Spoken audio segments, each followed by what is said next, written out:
Nau mai hoki mai ki ada fold, e mihi ne ko Duncan Grieve tōku ingoa. Welcome to another Tuesday edition, and welcome back to regular guest Anna Rafferty Connell, the Spin-Off's head of audience. Kia ora, Anna. Kia ora, Duncan. Thanks for having me back. Oh, it's always a pleasure. We're going to hit a few topics this week. Unavoidably, we're going to assess the sort of non-endorsement drama out of the US, which was obviously a massive story there and has kind of filtered through to New Zealand in the form of a big chunk of Friday's Media Insider and a Heather du Plessis-Allen think piece, and just generally been of consuming interest to media people.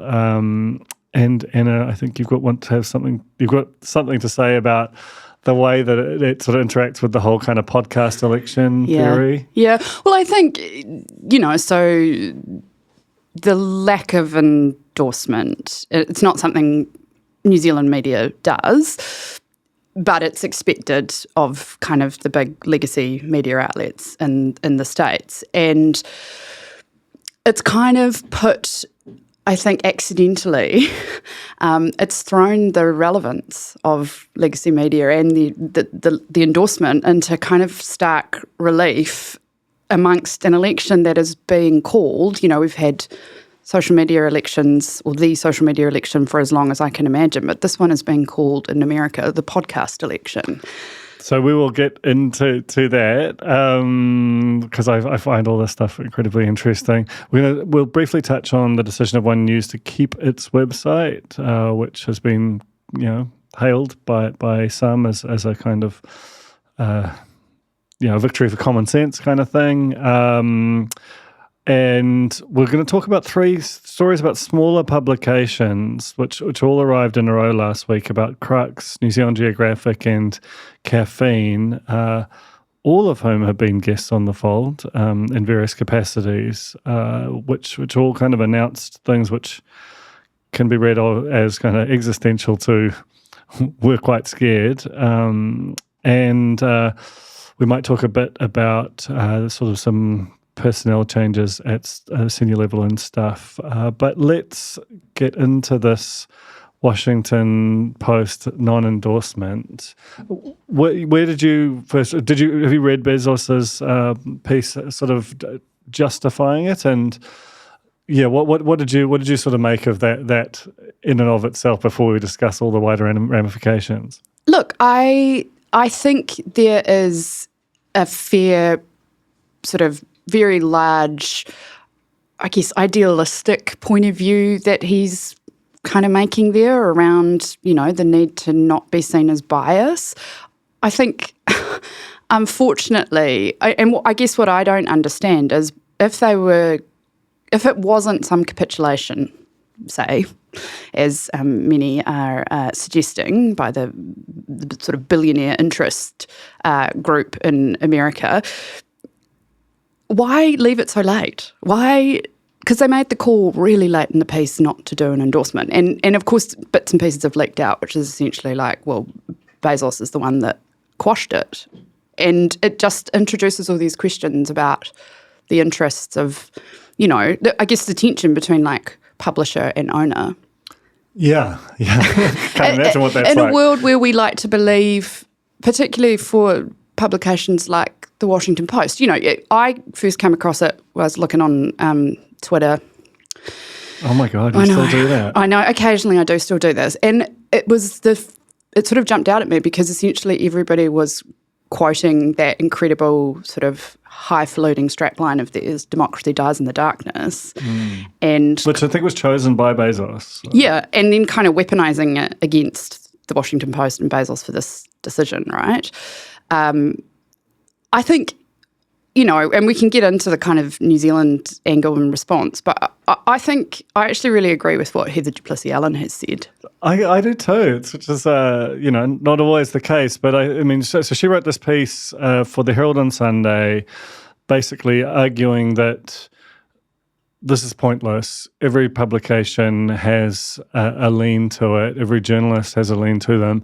Most sophisticated readers can understand what it is, and the endorsement only kind of crystallizes that. And by pulling it away and pretending like there is no sort of organizational lean, you don't actually materially change the perception of your outlet. It was pretty well argued, I thought. Well, I think it's really interesting in the context of where we are right now in terms of media and social media and, all of that kind of freaky, scary world that we live in that, people pick lanes and people pick media based on their beliefs and preferences, and that has only become easier to do the more media, in the broader sense of the word, I'm talking about, content creators and podcasts and Instagram videos and all that kind of thing, the more there is, the easier it is for people to find the lane they want to be in and only consume, I guess, the media that supports their particular set of beliefs or ideologies. And so it's really, I guess it sticks out like kind of dog's balls for the Washington Post to sort of, and Bezos to have sort of said, no, we're about objectivity, because I think its readers were absolutely expecting it to skew in the way that they perceive that paper to be, which is of the liberal, left media elite. Yeah, it's interesting, right? Like I have got quite, I think, complex, maybe even contradictory views on this. Like on one level, like if I'm Jeff Bezos, just let me assume you are that the closest thing we could find to Jeff Bezos this morning. That's a while away, but I'm sure. So look, I guess these are a few things which I consider to be true. One, that his purchase of the Washington Post and then subsequent continuous investment into it to reform its technology and make it a more modern business was born of altruism. He wasn't trying to make money. He's got so much money and so much better businesses elsewhere. He was like, this is an important institution. It's fading away. And I think largely he's been a very good owner of it. So I do believe that. I also believe that his piece, as you do, was, I think, quite well argued. And had he published it a year out from the election, might have drawn some raised eyebrows, but broadly people would have said, yeah, fair enough, endorsements are weird and silly. So I do agree with Heather, but I also think it'd be much better if endorsements didn't happen, because I think they're just confusing to people and they certainly don't move the needle on a vote. The thing that I guess I'm struggling with, I'm curious about your perspective on too, is this altruistic thing, this sort of roughly 100 billionaire or so did, in buying the Washington Post. And he has, by the sound of things, I've spoken to people who work there who've been in meetings with him, like he's more engaged than you might think in some ways, given its kind of relatively tiny nature in the context of his... Why would you buy a paper unless you were deeply passionate about what it did in this day and age? Well, I suppose that's probably true. I guess the thing that I sort of struggle with is like, this is a unique election with a unique candidate, and Donald Trump really would go out of his way to destroy Bezos's other business interests if he endorsed the Washington Post. And that's a terrible reflection on Trump as a person, while being something that you absolutely understand. And so, yeah, I think probably the underlying sentiment was, I wish we did do this a year ago, but right now I am fearful for these businesses that I spend a tremendous amount of money and time and effort building up, and that, tens of thousands of people work for and millions of people rely on, and that they could just be sort of blown up by this vindictive child. And he's making this awful call between, do I sort of put forward this kind of ridiculous endorsement, or do I protect my business interests? Now, I can understand why he made the call that he did. The response that it's gotten, where 250,000 subscribers have cancelled their subscriptions, that's not going to make the Washington. That doesn't touch the sides of Bezos, because this isn't a big part of his business interests. But it will really hurt the journalists there. There's going to be a lot more 100%. layoffs. So it's just this it just feels like it's so connected to the nature of Trump as a person. And, Sinead Boucher, owner of Stuff, said last week that she thought it was cowardice from him. It's probably true, but my God, it is such a complex situation. Well, it really is, and I think the wrong people are being punished. So with the subscription cancellations, it's the journalists and the journalism that will suffer. Nobody is taking it out on his other businesses. Nobody is like, oh, you know what I'm going to stop doing? I'm going to stop ordering stuff from Amazon. They're not going to do that because they love the convenience of it all, right? So the punishment is kind of being directed in the wrong place. And it's been incredible. Kind of, on one hand, I've marvelled at the way other media outlets have capitalised on this. So the Guardian US pumped loads of emails out to subscribers, fundraising appeal, and have raised millions of dollars in about 48 hours, right? And then on the other hand, it seems like, as I say, I marvel at it. It's like a political playbook kind of just battleground tactics, right? And then on the other hand, it's so craven and so depressing, that the sort of ideological kind of polarization that is so intense in America because they have a kind of large market essentially which can service all of this kind of polarized, pick a lane, swim in it, you follow who you follow kind of thing. It's just so broken. Politics is broken in America, media is so broken, and I have watched this election through the lens of kind of, I guess, media and social media and this kind of interesting stuff around Kamala Harris doing Call Her Daddy and Trump doing Joe Rogan and this stuff, and almost felt as existentially perturbed about what this election has said about media as I am existentially perturbed about the possible result. Same. I think I just speaking of legacy media, the sort of Netflix of legacy media is the New York Times, and it keeps creating these just gorgeous products. So someone described it recently as sort of, I think it was Brian Morrissey. It was Brian Morrissey. As a luxury brand for progressives, and I think it is that. Yeah. That's a really neat way of encapsulating its appeal. And the New York Times, by the way, like part of Bezos's, I'm doing the weave here. Part of Bezos's justification for this was to try and pull it a little bit back to the centre. That's why he hired Will Lewis from the UK to be the editor in chief. And the New York Times has done a similar thing where it got quite towards the extremes of the progressive left, or it felt like it was. And then Sulzberger wrote this big essay for the CJR and has started to sort of pull it back to a place where I think it's closer to the kind of mainstream Democrat perspective. And Ezra Klein is, just this God mode opinion writer and podcaster, and he did this, they called it an audio essay or something, which basically tried to explain Donald Trump as a person who was disinhibited, and it was just brilliantly articulate. And it was, you see this kind of constant screed of stories about him every day, another thing that would have been totally shocking about any presidential candidate in history, and it's just totally routine for him. But he just talked about this kind of the fact that, and why the next Trump presidency will be different to the first was largely because there were these people holding him back last time, and he's made sure that they're all gone. Yeah. And I thought it was such a powerful piece of journalism expressed in audio. It's now paywalled on Spotify. New York Times remains very good at the business side of journalism as well. But,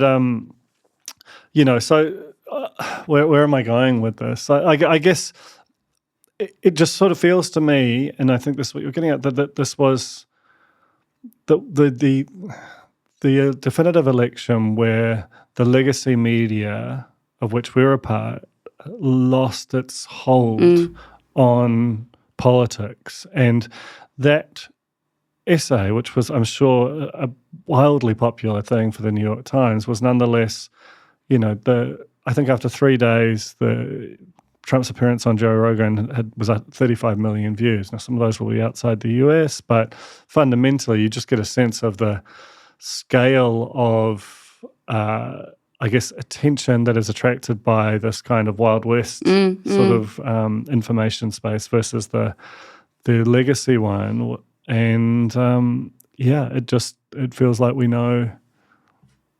It's tipped over. I think that's the thing. And I think it is, yes, it is about, we can't really call them new spaces anymore. They've been around for 20-something years. But yes, it is about, I guess, the platforms and what they have enabled, which is essentially allowing anybody and everybody to become a broadcaster, right? To essentially, we don't need a mediator anymore. We don't need the media is kind of the prevailing school of thought there. But there is also this really, I think part of why I have felt so kind of ill at ease around a lot of what I've seen is the idea that everything is entertainment. You know, the idea that news is entertainment. You know, the stuff that old dude media theorists have been writing about for years, that actually we're getting dumber and stupider and all we want is, you know, fun little short clips. You know, Kamala Harris on Saturday Night Live, you know, doing her bit with Maya Rudolph, and it's, you know, tens of millions of views on Instagram. And that's how we want to engage with our politics. And I just feel ill about it. Yeah. It's funny that there was a column in the FT maybe a year or two ago where the author, I forget his name, but basically he talked about a vibes-based theory of politics, and that we're no longer sort of, and this is probably always true on some level, but it just feels really true now, that we're no longer kind of voting for, you know, some bundle of policies which we believe will have the greatest impact on some bundle of outcomes we'd like to see in the world, but for the politician who most closely resembles the vibe that we you know aspire to or believe that we are. And he talks about, you know, he's this kind of globalist FT writer, goes to fancy dinners, and so he's attracted to Macron, even though he thinks Macron is, a lot of his policies are bad. And I think that's so true now. Where, like, I'm not really confident in many policies. I mean, I know Trump has like a gigantic tariff bomb kind of thing, but, you know, Harris has kind of seemed to be studiously avoiding putting out policies at all. It seems to be, and all of the signaling of the kind of hurricane of memes and, you know, podcast appearances and SNL appearances and conspicuously fewer serious kind of interactions with legacy media is just all vibes-based theory of politics. Yeah, and it's really convenient for politicians. That's the thing I think that I find, you know, disconcerting, is that whilst I'm not going to stand here and be like, you know, politicians should all be doing half-hour-long interviews on television that people will most definitely watch and they'll be probed on hard, you know, like that's just not the world we live in. But at the same time, the kind of, it's sort of a self-fulfilling prophecy. If the politicians are all buying into this, oh, actually what we need to do is we need to do brat summer stuff. That's our campaign plank, you know, Kamala Harris. Well, they remove themselves from a line of questioning that makes it so much easier for them to lie and get away with things and not be held accountable. Yeah, and I mean, you saw a local example, right, where I think, as far as I understand it, Q&A is still waiting on its Luxon interview. Is that correct? That's correct. So Luxon hasn't done Q&A since becoming Prime Minister. And, you know, that's sort of widely known. He says he'll do it, and I believe him. Yeah, I do too. But at the same time, he's been quietly in the background requesting a spot on Between Two Beers. Yes. And they've, you know, I think, and it's kind of amazing that they've turned him down. But, you know, the spin-off is waiting for its Luxon interview. So there's this, you know, this is a global political trend that politicians are doing, you know, making these decisions. But when they do that, they deprive the audiences of, you know, kind of institutional media of their ability to kind of, you know, they essentially are casting a vote, and they're saying this thing does not matter and this thing matters. Yeah.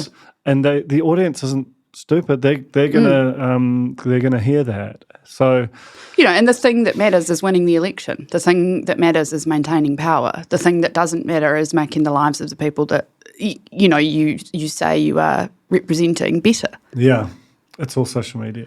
That's all social media. Anyway, should we move on? Sorry, everyone. We're really cheerful this morning. Yeah, yeah. I mean, like part of me, yeah, yeah. I don't know how this ends. I don't know how it corrects. It feels like a really, really powerful, almost inexorable force. But yeah, I'm going to ask you one quick fire question. sure. Whose endorsement do you think carries the greatest weight? The New York Times, Beyonce, or Taylor Swift?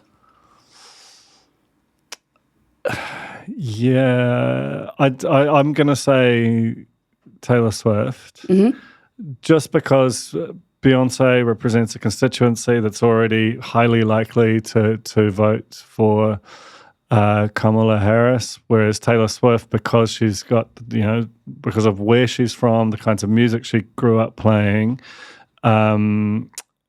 is they're much more likely to be a sort of a median or a swing voter, and plus it's just a far bigger audience. Full stop. The New York Times, genuinely, I don't think any institutional media's endorsement or non-endorsement moves like literally a single vote. You? Yeah, I mean, I agree with you. I think the Taylor Swift endorsement, because of its tentacles into states and areas which are typically Republican or red, and I think I didn't put J-Lo on the list, but J-Lo came out after, the comments around Puerto Ricans at that Madison Square Garden rally of Trump's. And I saw somebody say, how come everybody has seized on this and not every other racist thing Trump has said or Trump's campaign has said? And I think in part it's because there was a glee around the fact that it might somehow influence the Latino vote, And so from the Democrats and Democrat supporters' side, they were like, oh, this could be quite consequential, and that's why it rose to the top rather than it being served up on a plate with every other racist thing he said. Yeah, there was so much that was interesting around that time, particularly around the way that Biden kind of immediately reversed the gaffe by talking about his supporters, Trump supporters, as being garbage, and then correcting the transcripts by putting an apostrophe in there to make it look like it was a single supporter, which was just, again, like, that's to me like a little microcosm of the, it's hard, right? Because you've got like a pure Satan on one side, and then you've got a team that's genuinely trying to walk into the light on the other. But every time you do something like that, rather than just saying, yeah, he just said something bad, he's not on the way out, whatever, it kind of, it fosters a sense of, well, there's just an equivalence here. This is it. There's sort of everything is tit for tat, because it is all just playing out beat by beat as like the next meme, Yeah. All right.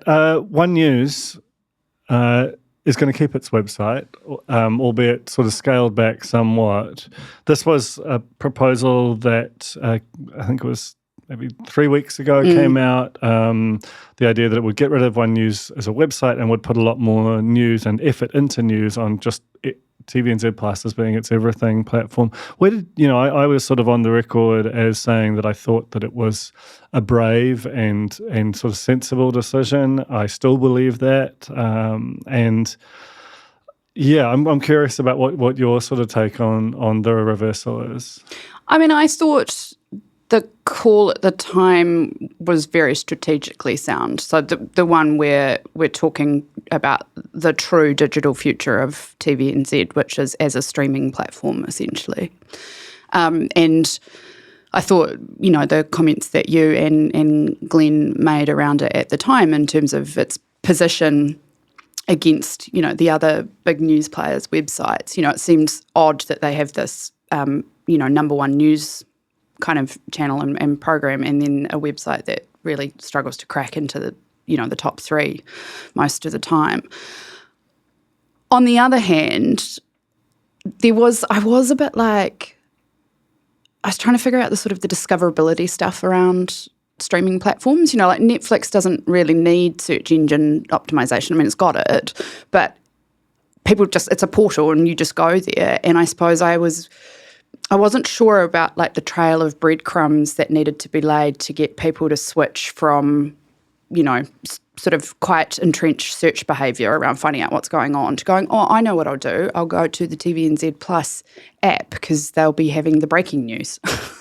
Yeah. So I guess, I suppose, in the current context of how people discover news and information, I felt like it's an idea that I think is correct for the future, but perhaps a little radical for right now in terms of pulling the website entirely off the table. But, reading what they've sort of said, it does sound a little bit like it's a holding pattern until they have transferred audiences or trained that kind of behaviour. And that might be defensible. It's interesting, right? Like the thing I think about is,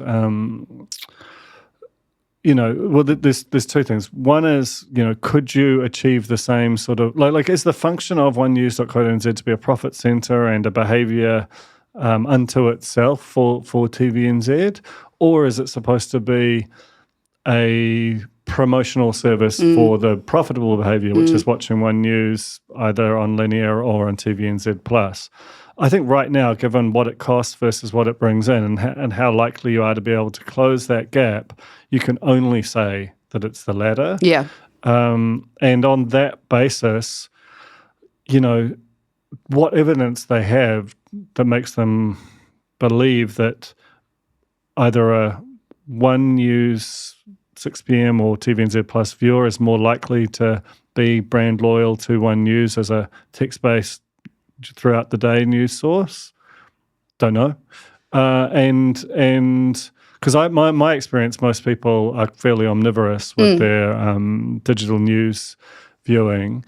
And then secondly, if you don't believe that, is there another way to achieve the same ends? And that's where, and this is ironic given that One News kind of shut down a lot of this stuff a bit over a year ago, could you sort of shut One News as a website, take 20% of the cost of that and just go really hard on video-based social as a kind of a way of getting that sort of sense of this is what One News does, and using it as effectively those as advertising forums. Now, I still remain kind of skeptical, and I know that you do too, about if you give people a really great news experience on social, aren't you just training them to be on social even more and never to go to your own platform, i.e. never to a place where you can make money to recoup the really high costs of making news? I kind of think you are. I mean, I agree, and it's a really hideous, unavoidable tension in that where are the audiences and where is the audiences of the next generation? But I think, in some ways, the idea of getting people into TVNZ Plus without the intermediary step of the site feels almost like, I don't know, it feels like everything that media has been trying to do, which is shift people off social onto their own platforms because that's how we are able to survive, because that's what we can monetize. It now feels like kind of a frog leap over the top of that and essentially trying to encourage a different kind of behaviour, a behaviour that feels really familiar because I don't watch linear TV. I watch TV on the apps on my screen. But yeah, I think it's quite a hard slog trying to figure out how to, I am assuming TVNZ Plus is a vastly more monetizable proposition in terms of, the selling of video inventory than display on site or whatever. But yeah, I mean, it's funny really because TVNZ started as a TV. They have always done essentially video and visual storytelling best. And then at some point, I assume in the 2000s or whenever, with Google arriving on the scene, they had to transform their business to accommodate that and become a text-based, so to write the news instead of just speaking it. And now it's sort of headed back towards actually we're just all about video. Yeah,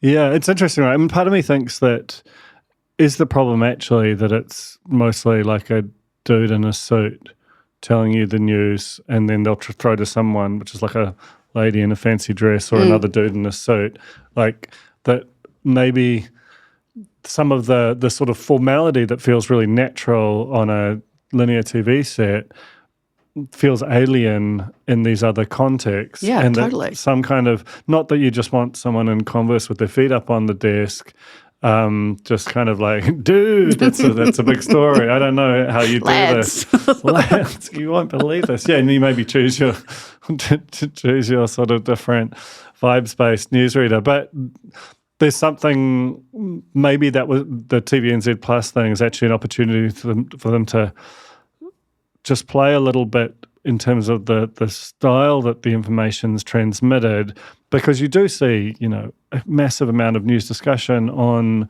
social platforms. It's really, really popular. It just never looks anything like the dude in a suit with an auto cue.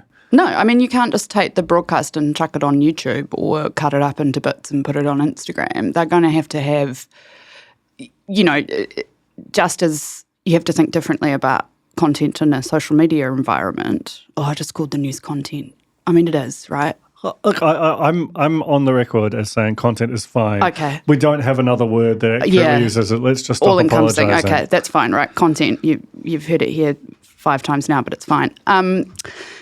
They're not going to be able to do that with the streaming platform either. It's going to have to be a different product in a lot of ways, and I think especially in the context of news. And so, I mean, it'll be interesting to see how they do that, and then how, I suppose, One News, the site, acts as a transitional device for that. Yeah, or maybe it can push harder in that respect, potentially, because at least it's trying to now move you to TVNZ Plus, whereas previously it felt like it was ultimately wanting to make you watch the 6 p.m. news. Let's hit on some of these, sort of smaller publications. So Crux, which was a news site founded, in the last few years by Peter Newport, former writer for The Spin-Off, but longtime RNZ journalist, to cover Queenstown and the Southern Lakes region. It sort of like, it was very focused on, kind of classic journalism, looking at the city council and it was local issues. Yeah, but with a bit more kind of a sort of pointier and sometimes investigative vibe. It's basically just announced that it is shutting down. There was a "for now" at the end of the post announcing it, and I encourage you to read the post because it's quite an interesting. Regional news isn't something we talk a lot about, but it's a kind of a classic news desert, a classic dilemma of digital journalism, which is it's even more challenged than the original form. So that's basically gone to pause at best right now. New Zealand Geographic, fantastic local magazine. Most years it wins the award for Magazine of the Year. Most years that beautiful. It justifies that. Full disclosure, they were our sort of flatmates in our first office for quite some time.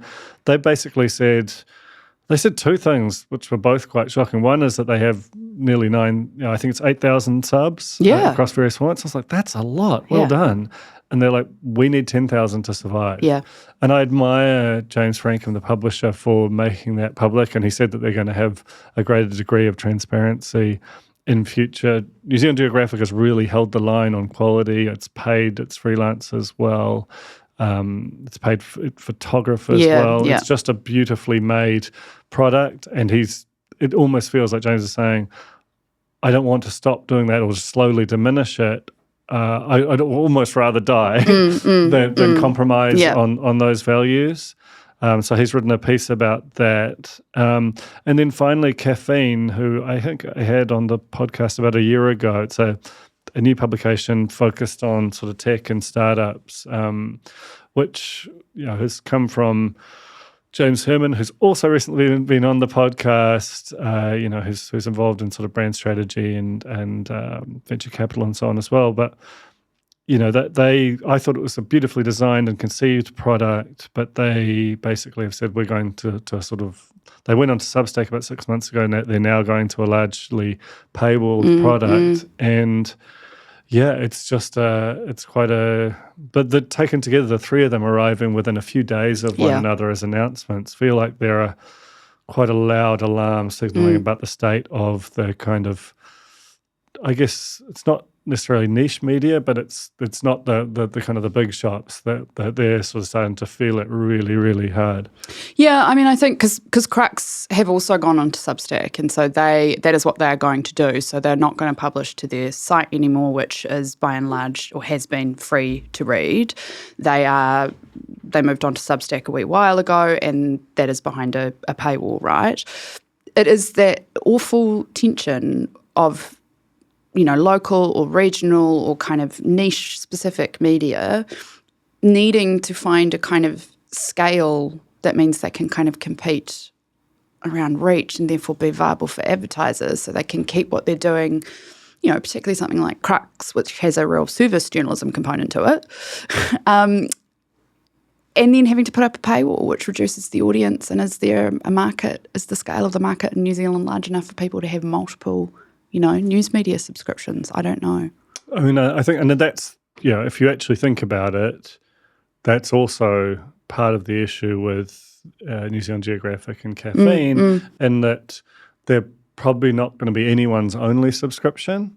And as more and more digital products pivot to becoming paywalled, that you have to have say a Herald or a Post or a Press, whatever big city you're in, and you've got any kind of general interest magazine, likes of NZGO is on top of that, in a kind of cost of living crisis and a world where magazine subscription used to be, you would have that and maybe you had Sky. Yeah. But that was the extent of your sort of subscription payments. Now there are so many different, sort of subscription products from, Netflix to, to all, we all know what a mess our, to Substack and all kinds of other elements. That's just in media. There are a whole bunch. But also like your books, your music, everything now is a kind of Spotify, subservice. but Duolingo, and it all just stacks up. So the competition for advertising is well canvassed, but the competition for a sort of free-floating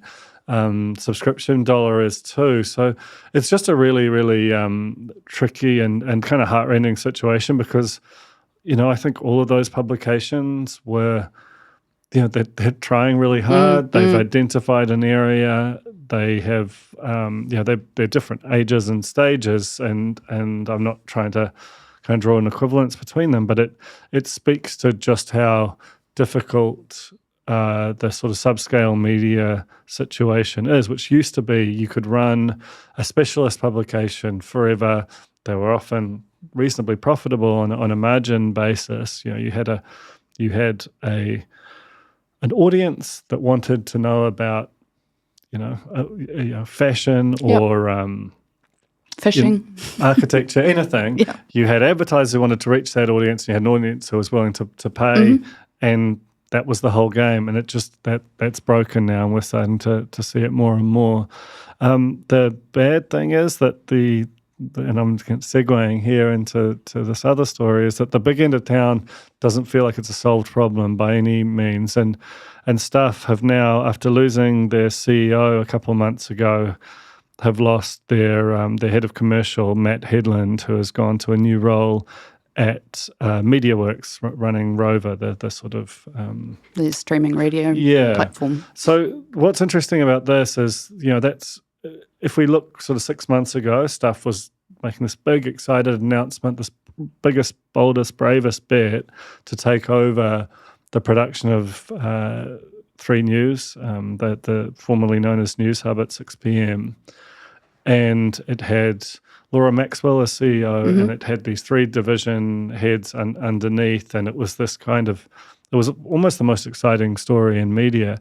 Now Laura Maxwell's gone, and now Matt Headland has followed, and so you've only got Nadia Tolich and Joe Norris as head of, sort of mastheads, which is the paywall Press and the Post and the Times, and Nadia head of functionally everything else from an editorial perspective, with Sinead coming back in to run the company. But it just does give you a bit of a sense of just concern, I suppose, because this is still, I think, the most important company in New Zealand journalism, and to lose 2 key executives in quick succession like that, it just does make you hope that it's just yeah, I don't know. It's a scary thing to see that level of that pace of turnover, especially because commercial is still the engine of revenue within stuff. Absolutely, yeah. No, it is. It's all scary. It's all scary. That's basically the We should have done this on Halloween. The most frightening edition of The Fold yet. Yeah, God, it's been a frightening year, and it doesn't. We've got the Fair Digital News Bargaining Bill still sort of poised, but with a lot of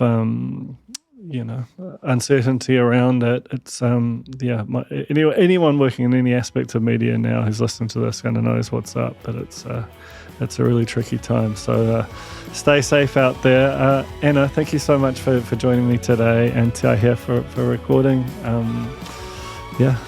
Thanks, Duncan. Cool. Bye-bye.